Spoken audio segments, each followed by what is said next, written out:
Corinthians, de todo mundo, da eliminação do Furacão, dos jogos de hoje, mas a gente abre o programa falando da classificação colorada e eu trago para o Seleção. Sai aqui a noite eletrizante e entra Rafael de Vério ao vivo de Porto Alegre. A gente já roda os melhores momentos e começa a contar a história dessa classificação que eu vou chamar, vou usar o jargão aqui, vou chamar de épica, por tudo aquilo que envolveu o jogo, a chegada do Inter ao estádio, aquela disputa de pênaltis eletrizantes. Recorde de público. Recorde de público, um Beira-Rio pulsando. Rafael de Vério, bem-vindo ao Seleção Sport TV, já rodando os melhores momentos. Conta pra gente a sua visão. Tudo bem, Rizek? Bom, Porto Alegre amanheceu, eu não sei nem se a Porto Alegre anoiteceu, né? Porque foi uma festa na cidade e são só... Alguém pode dizer, são só as oitavas de final, ainda tem muito caminho pela frente, mas tem noites de Libertadores, todos nós sabemos que elas ficam para a história. E a impressão que eu tive aqui de Porto Alegre é que essa noite ficou para a história. Começa por isso aí, pela chegada do Inter, foi uma campanha que um colega nosso, jornalista, identificado com o Inter, o Max Peixoto, fez... com 20 mil reais de arrecadação de torcedores para comprar esses artefatos pirotécnicos com os torcedores em cima do ônibus, uma linda festa para a chegada do Inter, a recepção das ruas de fogo, e ali já dava um sinal do que a noite estava reservando para o Inter. Depois daquela baita festa, o desempenho do Inter em campo, o Inter em todo momento buscou a vitória, o Serginho lembrou bem, o Kudê ia fazer as substituições no 0-0. E era escanteio e ele queria que o jogo parasse para o Luiz Adriano entrar em campo, principalmente, para participar do escanteio. E o Inter faz o gol e ele mantém as substituições. O Inter continua atacando, o Inter busca o 2-0 e só depois, naqueles minutos finais, é que o River Plate conseguiu jogar um pouco mais e encontrar o empate. E aí vai para os pênaltis, Rizek. Sabe quantas vezes o Inter tinha vencido uma disputa de pênalti em Libertadores na história da Libertadores? Quantas? Nenhuma, zero. Foi a primeira vez na história da Libertadores que o Inter passou nos pênaltis. E tem tanta coisa, assim, tem um conto de fadas. Por exemplo, todo mundo lembra como o Inter foi eliminado pro América Mineiro na Copa do Brasil, né? O Depena chutou um pênalti, ela bateu nos dois pés dele e foi 2 toques, anula. Ontem repete a cena. O jogador do River, o Solari, que decidiu o jogo de ida, bate o pênalti e a bola bate nos 2 pés, ele escorrega. Veio o Depena para se consagrar, para ser o fim da escrita. E o Depena perde o pênalti também. Bom, quer dizer, que chegou a trocar de lado. A gente vai estar vendo os melhores momentos. Vai ter pênalti de um lado e pênalti do outro, porque o campo ficou prejudicado de tantos pênaltis que se cobrou. E após 20 cobranças, o Rocher se consagrou, ainda que não tenha defendido nenhum pênalti. Depois da grande partida na Argentina, de uma boa partida de novo, ele consagra como o herói desse confronto nos 180 minutos. E mais a prorrogação, nesses 200 minutos de jogo, como um herói de converter o pênalti decisivo e o Inter vencer o River, avançar para as quartas de final, enfrentar o Bolívar, quebrar uma escrita. O Inter, na minha visão, foi prejudicado por um lance de pênalti, me pareceu bem claro no campo e depois do vídeo mais ainda, mas o Inter conseguiu superar um fantasma e avançou na Libertadores em uma noite que... Olha, dessas noites de Libertadores mesmo, noites eletrizantes, como a gente está falando aqui no Seleção. O River vai buscar o gol que leva aos pênaltis aos 44 do segundo tempo. A imagem passou ali, vocês viram. O VAR não chamou para o que seria um lance claro, né? Um erro claro da arbitragem ignorado no campo. Aliás, a arbitragem é um capítulo à parte na noite de ontem. O VAR foi pouco acionado. Será essa uma característica, uma orientação da Conmebol? No jogo do Beira-Rio, foi bem estranho, pelas imagens que a gente já mostrou ali, não chamar, né? E olha o vacilo do Igor Gomes, que poderia ter custado a vaga do Internacional. O Mercado, que fez um grande jogo, vai dar aquele carrinho e aí o jogo vai para os pênaltis. Antes desse lance tem uma batida de seca que o Rocher também vai buscar lá embaixo, cara, no chão. O Rocher fez uma grande partida, uma grande eliminatória. Do Palavecino, né, Roger? O goleiro do Inter pegou demais nessa eliminatória. O treinador do River disse que não era esperado cair para o Inter ontem. Eu imagino que ele esteja se referindo ao que foi o jogo da ida, quando o River teve a chance de ganhar por mais e acabou vindo com uma vantagem mínima ao Beira-Rio. E aí nos pênaltis, eu vou mostrar com muita calma, se você perdeu ontem, dá uma olhada no que aconteceu. Né? Primeiro, a gente tem que destacar a qualidade dos batedores, né? Nas primeiras 5 cobranças. Né? Não só desse jogo, quanto de Atlético e Bolívar também, né? Porque foram 3 jogadores que perderam, os 3 na trave. E, lógico, o jogador do Inter que anulou o pênalti. Palavecino fez 1-0, Luiz Adriano empatou 1-1. Aí o Beltrán vai fazer 2-1 River. Olha a tensão que tava no ar, você cortava o ar no Beira-Rio. E essa tranquilidade? Quem o Valência, cara... Tensão quem? Parecia que ele tinha desistido. Fez 2-2. Aí Nacho fez 3-2 River. Eu achei que o De La Cruz... Bruno Henrique, recém-chegado, 3-3. Você foi certinho. O único difícil até agora foi o Luiz Adriano. Esse aí, ó. O De La Cruz quase perde. O Rocher quase quase vai na bola. E o Pedro Henrique empata. Agora o 5º pênalti para cada um. 100% de aproveitamento. O Colídio faz para o River e o René na corridinha fez 5-5. Pressão total, né? Vamos para as cobranças alternadas agora. 100% nas primeiras 5. Aliendro fez para o River. O René já é o primeiro match point, né? Exato. Mercado fez. O Solari fez, mas o VAR atuou e a reação dele já entregava, que ele deu 2 toques. Ele se entregou muito fácil, né? 2 toques. O VAR chamou, pênalti invalidado, não valeu o gol.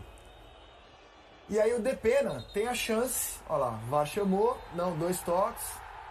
O Depena vai chutar na trave, o Inter perde o match point, o primeiro que ele teve. Aí o Enzo Dias marca. O Johnny, se errasse ali, River Plate classificado.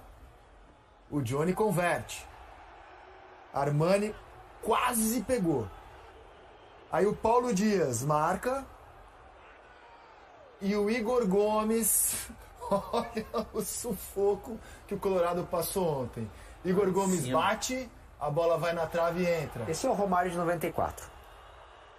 E aí mudou de lado. O árbitro entendeu que a marca do pênalti estava muito ruim para as cobranças. O Solari destruiu tudo lá. O Rojas bateu no travessão e o Rocher, que não pegou nenhum pênalti, acabou se transformando no personagem da disputa porque fez o gol decisivo. Enquanto os jogadores comemoravam alucinadamente no campo, o Kudê vai reservadamente ao Demichelis e ficam ali uns 2 minutos, né? cochichando, amigos, respeito, ex-jogadores né? do River Plate, colegas, e se tratando com muito respeito à altura do que foram os 2 duelos, né? 2 grandes jogos, tanto no Monumental quanto no Beira-Rio. E o jogo de ontem, o Serginho falou da substituição.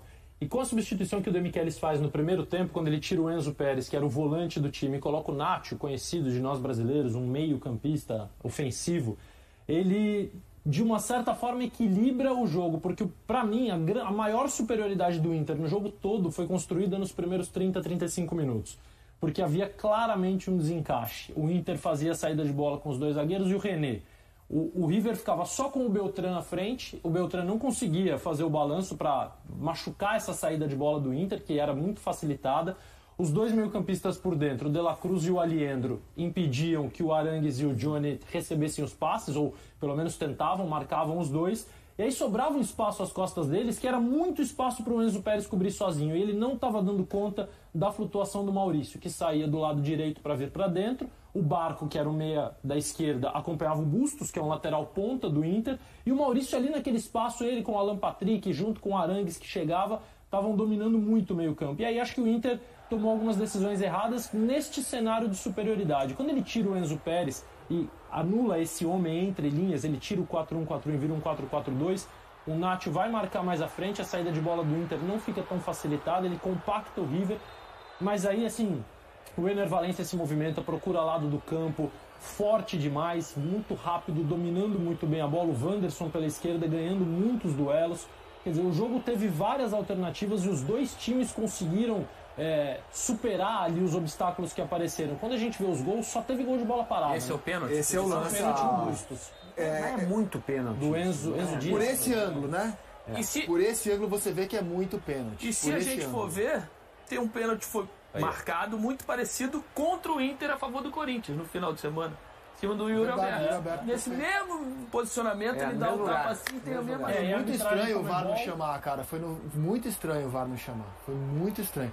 O segundo ângulo que foi exibido ali é claríssimo, né? Não tem nenhuma dúvida de que houve um erro de campo. Não tem padrão nenhum VAR da Comebol também, né? Convenhamos, a gente não consegue enxergar uma uniformidade no uso dele ao longo da competição. O único padrão é ele ser ruim. Agora, fez bem o Inter em não enlouquecer, não sair do jogo, não tratar essa falha de arbitragem como o fim do mundo e seguir no jogo. Né? Muito concentrado, o tempo todo. E aí, como disse o Serginho, da outra substituição que traz o Alan Patrick um pouco mais para trás. O segundo gol do Inter é construído de um contra-ataque do contra-ataque. Já estava 1-0, o River aproveita uma bola parada do Inter, sai em contra-ataque, perde a bola, no estirão para o Ener Valencia ele consegue a falta em mais uma possibilidade que ele oferece a esse time. Agora, o Luzé está pegando os aspectos táticos, mas tem uns aspectos técnicos, motivacionais, né? Os argentinos ficaram possessos com a postura dos jogadores, né? Não estava em nenhum script o River não apertar a saída, né? Deixar o Inter sair do jeito que estava saindo. E no Inter foi o contrário. Alguns jogadores fizeram partidas muito acima. O Bustos foi uma partida maravilhosa pela direita. Todo mundo no Inter jogou muito bem. O René no papel, né, de dublê aí, de zagueiro lateral, né? Porque o Bustos foi isso, era a amplitude da direita, né? O ponteiro direito, né? Então. Oi. Alô? Alô, é daqui do Rio, de velho, é do Rio. Estamos daqui do Rio. Prossiga, Serginho. Então, assim, esses jogadores somados aos jogadores de meio do Inter fizeram muita diferença. Você falou do René. Mas isso é muito claro, né? Para você passar por um River Plate bem equilibrado, né? Por um time que tem essa fama de bicho-papão aqui na América do Sul, da maneira como passou, revertendo um resultado, você tem que estar no teu auge, né? Você tem que estar sublime, você tem que usar dos 11 jogadores, mais os que entrarem, na sua plenitude. Faz uma análise dessa corridinha do Valencia aí, cara. Cara, e ele não olha pra bola, né? Ele olha no... Nem comemora, cara. Olha só na cara do Armani, vai tirando a confiança do goleiro, não vai deixando ele mexer, e dá o tapa meio que congelando o Armani no meio do gol, né? Mas foi muito estranho, cara. Deu medo. A hora que ele foi bater na bola, a gente falou, meu Deus. Mas movimento de quem do tamanho dele, né? O cara que de sabe quem mais. Controla totalmente as emoções num momento tão decisivo. Mas o Divério falou sobre, né, o Inter e o problema dos pênaltis, nunca ter vencido pênalti na Libertadores, está aí com uma série, eu não sei se são 6, 8 séries que o Inter só perde de pênalti em outros campeonatos. O River não é grande coisa também, né? O River é ruim de pênalti, né? E outra coisa, o River a tinha fase do 7 de 9, também. né? 7 de 9. O Armani já não 7 vem de 9. pegando nada há muito tempo, né? O Armani já vem entregando a Mariola. Porque o Rocher chegou mais perto, pelo menos. Nem teve tanta culpa ontem, porque a falta do Alan Patrick tem desvio, né? Tira ele da jogada. E a cabeçada do mercado também vai lá no poste. Mas um penaltizinho, né? Peraí, o Rocher também não pegou, gente. Não, nenhum goleiro por isso pegou. que eu falei, Chegou um pouquinho mais perto. nos pelo dois menos, jogos. Né? Olha, na boa, né? O Armani não chegou nem perto das cobranças do Inter. O Armani tá lento, né? A gente percebe que ele não tem mais a explosão de saída, enfim. Mas eu acho que os defensores do Inter fizeram um grande jogo, porque o Inter se expôs em vários momentos e tinha que se expor. O que o Johnny ganhou de bola dividida, de segunda bola disputada por cima no meio campo e distribuindo, o mercado absurdo, só aquela travada que ele deu no final do jogo, é quase um segundo gol do Inter, porque seria a eliminação. O Vitão na saída de bola, conduzindo e gerando esse espaço também no meio campo. O Inter foi inteiro muito bem. E todo mundo que entrou no mesmo ritmo do jogo. Vocês estão cobrando o goleiro porque ele não pegou um pênalti, é isso, Armani? Rizek, é o seguinte, vai. Foram o quê? 10 ou 11 pênaltis? 10 pênaltis. 10 pra cada lado. 10 pênaltis. Um bom goleiro vai pegar 3. O Rocher não pegou também. Quem faz no campo, né? Perde o Roja, o gol do River e perde. Mas, gente, o Rocher também não pegou. Então, se passasse o River, o Rocher ia ser criticado? Pelo Serginho, sim. Não, eu não ia criticar. Cara, eu acho que bateram até muito bem. Jogo. Não tem essa que eu de nunca bater bem, vi. dizer que 10 pênaltis é muito pênalti. Mas Foi o que eu falei. Foram muito bem batidos. os Atlético e pênaltis. Bolívar pênalti no também. meio, O Bolívar fez os no meio, 5 tem falta de e o leitura. Atlético fez 4 e o Thiago Heleno botou na trave. Os 3 pênaltis perdidos muito bem batidos ontem à os noite foram na trave. E o pênalti que foi anulado. O Solari. O único pênalti mais ou menos ali foi o do De La Cruz. Que o Rocher chegou aí na bola Foi e com entrou. força, né? Foi com força. Eu achei Muita isso força. muito bem batido. O que demonstra como os jogadores estavam concentrados. A grandeza do que foi o jogo de ontem. E aí, cara, eu vou mostrar os números da ida e da volta dos duelos. O River Plate, acho que assim, vai por muito tempo lamentar não ter liquidado o confronto no Monumental. Venceu de virada 2-1. Dá uma olhada no número de finalizações no Monumental. 21-6 para o River. E finalizações no gol, 9-2. Placar 2-1. E aí no jogo da volta, o Inter foi superior, mas não teve o domínio que o River teve lá, ao menos nos números. Foram 12-8 de finalizações, 3-3 certas. É por isso que eu imagino o River esteja se lamentando tanto. É pelo jogo da ida mesmo, de não ter vindo para o Brasil com uma vantagem maior, porque ele produziu para isso. Agora, azar deles. O Inter aproveitou e passou. Especialmente no segundo tempo daquele jogo. E aí a gente tem que falar do Rocher, né? A gente tava falando dos goleiros nos pênaltis, mas o que o Rocher pegou lá no Monumental, especialmente no segundo tempo, foi absurdo.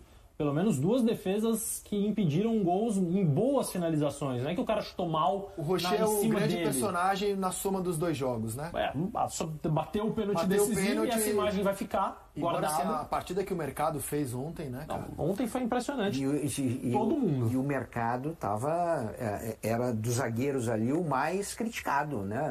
O mercado, talvez. Já é mais veterano, já não tem velocidade. Entende? Mas aí também entra a experiência, o conhecimento do outro time, né? Jogou muito tempo no River Plate. Nem comemorou o gol. Então essas horas você tem que, às vezes, colocar na balança determinadas coisas que você normalmente não coloca. E tenho certeza que a favor do mercado foram pensadas essas situações. Experiente, jogou muito tempo lá, pode de alguma forma entender como o De Michele está pensando, os jogadores que ele já jogou junto. E zagueiros que de alguma forma se completam, né? O Vitão é rápido, o Vitão sai pro jogo, o mercado ele não é tão rápido assim, mas ele tem a cobertura, um senso muito bom de posicionamento. Foi um grande jogo do Inter. E até para você dar essa profundidade pro Bustos, né? Um cara que já jogou com o lateral direito também, sabe se posicionar, tem a leitura de cobertura. Que massa esse River Plate, mas como gosta de apanhar da gente também, né? De times brasileiros, né? Que bom. Que assina, né? Que delícia! Ô, Divério, você acha que vai ter dirigente colorado hoje batendo no peito dizendo foi pra isso que eu trouxe o Cudê aí, ó. Não ganhou nenhuma até chegar o momento em que precisava ganhar. Sem dúvida, sem dúvida. Mas sabe que da análise de estilo, o Cudê fez uma troca ontem, essa que a gente estava falando, que só o Cudê faz, né? Desses treinadores que passaram recentemente no Inter. Eu digo a troca da ofensividade, de manter o time para cima, mesmo tendo feito o gol que ele precisava para pelo menos igualar o confronto, deixar o placar empatado, e aí, bom, vai para os pênaltis, enfim. Ele manteve o time, o Inter no 1-0, quando faz 1-0, fica do meio para frente com Johnny, Alan Patrick, Wanderson, Pedro Henrique, Ener Valencia e Luiz Adriano. Convenhamos, é uma ousadia contra um time, né, do porte do River, que estava por um gol para fazer o que fez, e no fim o River encontrou o gol. Em nenhum momento o Inter recuou. Acho que esse mérito aí, o jeito de o Inter jogar, mas principalmente a substituição, a postura ofensiva mesmo depois de ter feito 1-0, é um mérito do Cudê. Isso aí é uma coisa que ele realmente não abre mão. Ele já cometeu alguns erros, ele mesmo disse ontem, né, que, por exemplo, na avaliação dele, ele errou no jogo contra o Cuiabá, antes do jogo de ida das oitavas de final da Libertadores, que ele botou o time titular pensando em ganhar do Cuiabá para pegar confiança, e pegar entrosamento, e perdeu pro Cuiabá, e aí cansou o time para jogar contra o River. Acho que ontem ele tem muitos méritos nessa vitória aí também, aí por consequência também quem trouxe, né, o Cudê naquela mudança de técnico de certa forma inesperada. Assim, eu não sei como estaria o Inter hoje com o Mano Menezes. Os resultados do Cudê não são extraordinários. É a primeira vitória que ele teve. Ele está com 33% de aproveitamento. É pouquíssimo, é percentual de rebaixamento. Porém, olha o jogo que ele ganhou. O jogo que ele ganhou é o jogo que mais vale. Melhorou, né? Então, a gente mostrou ontem os jogos anteriores E embora sem vitória, o Inter teve mais volume de jogo, né? O Inter está mais intenso, com mais volume de jogo. Eu só não sei como estaria hoje com o Mano, até porque o Cudê está aproveitando os reforços chegando. Henrique, esse é o ponto. Ener Valencia entrando em forma. E é o segundo ano consecutivo. Arangues. É o segundo ano consecutivo que a janela de meio de ano é muito bem aproveitada pelo Internacional. O ano passado, a arrancada para ser vice-campeão brasileiro se deu a partir dos jogadores que o Inter trouxe na janela. O Givério está aí para me ajudar, mas Vitão, Depena, Wanderson, teve outros. Pedro Henrique também, não? Pedro Henrique, que não foi na janela, mas entrou depois. Então, e agora esse ano com o Rocher, com o Bruno Henrique, com o Ener Valencia, com o Arangues, quer dizer, o time melhora. Vamos ouvir o Cudê, depois da épica classificação de ontem no Beira-Rio. Teníamos confianza que podíamos pasar. También lo dije, que tenía que tener confianza, el torcedor tenía que tener confianza, que vamos a seguir mejorando todavía. Y bueno, estamos trabajando muy bien, estamos trabajando fuerte, respetando los tiempos lógicos de ese crecimiento, porque es un cambio de una idea, una manera de pensar, una manera de entrenar, y eso siempre lleva un tiempo. Hoy siempre vamos con el tiempo, todavía no hace tres semanas que estamos aquí, así que el mérito más grande de esto es de los jugadores. Cuando digo cambió la suerte es porque me ha tocado, ya saben, dirigir equipos como Rosario Central, como Racing, como mismo Inter, donde estamos acostumbrados a sufrir. Y bueno, hoy no fue la excepción. Pero bueno, hicimos un gran partido y todos merecen disfrutar de esta noche, por lo menos, y mañana também. Deixa eu trazer para a conversa o Rafael Sibila, que fala conosco ao vivo de Buenos Aires. Perguntar ao Sibila como repercute por lá a eliminação do campeão argentino. Bem-vindo, Sibila! Fala, Rizek, tudo bem? Um abraço para você, para todo mundo que está aí no Brasil. Pois é, repercute. A primeira pergunta que o pessoal está fazendo aqui na Argentina é o que o River vai fazer com esse super elenco que montou para o segundo semestre, com essa eliminação precoce na Copa Libertadores. Em nenhum momento desmereceram o Internacional, dizendo que foi uma vergonha, um papelão o Inter cair. Pelo contrário, enalteceram a partida do Inter. Mas o fato é que o River trouxe reforços importantes, que ainda nem estrearam, como o Lanzini e o Pity Martinez, e que vão estar aí para jogar nesse segundo semestre a Copa de la Liga, que é um torneio que se disputa aqui no segundo semestre argentino, já que o Campeonato Argentino já terminou, e o River, além de já ter sido eliminado da Copa Libertadores ontem, também já foi eliminado da Copa Argentina. Então essa é a primeira pergunta. Depois começam outros questionamentos sobre esse trabalho do De Michelis, não sobre a continuidade dele, mas sobre alguns erros que existem nos planos de jogo do De Michelis fora de casa. O River não venceu nenhum jogo como visitante nessa Copa Libertadores. Perdeu pro The Strongest, foi goleado pelo Fluminense, não venceu o Sport Cristal, perdeu também o Internacional, num modelo de jogo escolhido pelo De Michelis que fugiu das características do River da semana passada, do River que se faz tão forte no Monumental, e com uma mudança no time titular que causou surpresas e que hoje, com o Jornal de Segunda, muita gente está criticando, que foi a entrada do Solari no lugar do Nacho Fernandes, um jogador que é mais agudo. O Solari tem tido uma boa temporada, mas principalmente vindo do banco de reservas, e abrir mão de um jogador que pode cadenciar mais o jogo, que pode ter um passe diferenciado como o Nacho Fernandes. Hoje os questionamentos estão sendo feitos então em relação a isso, a esse problema que o De Michelis vem enfrentando nos jogos fora de casa. Outro detalhe também que a gente já tinha falado quando terminou a fase de grupos, e que o River foi atrás pelo menos de um jogador, que é a questão da defesa, como o River sofre gols com facilidade, principalmente nas bolas paradas. O River tem muita dificuldade na bola cruzada na área. É algo que tem acontecido aqui no futebol argentino, né? O Racing igual tem esse problema. Trouxe o Ramiro Funes Mori para jogar ali no miolo da zaga, mas são os pontos que hoje estão sendo apontados para esse primeiro grande tropeço do De Michelis no River. Grande tropeço, não desmerecendo o Inter, mas o fato é, o River não se preparou, não se montou um elenco que o River montou para parar nas oitavas de final, como parou no ano passado contra o Vélez Sarsfield, e sim avançar na competição. Também, vocês estavam falando agora há pouco sobre a questão do Armani. O Armani aqui na Argentina, ele é conhecido por ser um goleiro que não defende pênaltis. E se a gente olhar o número do Armani, principalmente nas disputas por pênalti pelo River, são 29 pênaltis batidos no Armani e apenas 3 defendidos. Então também há esse questionamento sobre o Armani não conseguir ser um goleiro que vença disputas por pênalti.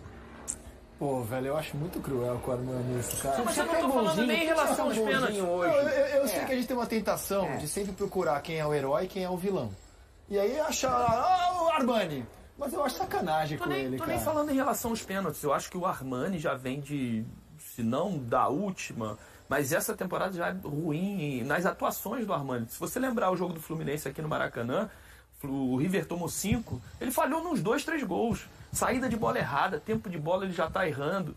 Então esse foi o meu questionamento. Não em relação aos pênaltis, que eu acho que é crueldade mesmo. Quando você fala, o goleiro não pegou um pênalti. Não deu, não dava pra pegar, né? O pênalti é a responsabilidade do batedor. Quando o goleiro pega, grande parte é quando o atleta não bate tão bem lá no cantinho, ou não bota a potência necessária, e aí o goleiro vai bem e faz a defesa. Crueldade, mas o Armani já vem bem, acho que desde a temporada, já vem mal, desde a temporada passada. Não é um goleiro confiável pra mim do tamanho do River Plate. O River merece um goleiro melhor. Ele tá rindo da gente que quer ser malvado. Pode ser malvado. Ele é malvado. Não, sério, vai. Eu acho que isso, Roger, que você está falando, isso é o passado. O passado era isso, responsabilidade do batedor. Hoje não, hoje está dividido. Hoje os goleiros têm um outro preparo. Mas mesmo tá assim, mais dividido. Mas o ontem, cara especificamente, bate bem, bateram muito bem. bate Roger, bem. Você tem que me dar 10%. Me dá 10% para a gente começar a Não, conversar. te dou 10%. 0% que não pegou nenhum. Não. Te dou 10%. O Mas Rocher mesmo com também não 10% pegou. é difícil. O Rocher também não pegou. Nem no jogo do Atlético Paranaense do Bolívia ninguém pegou. Não teve um goleiro que pegou o pênalti ontem. Fala, Sibila.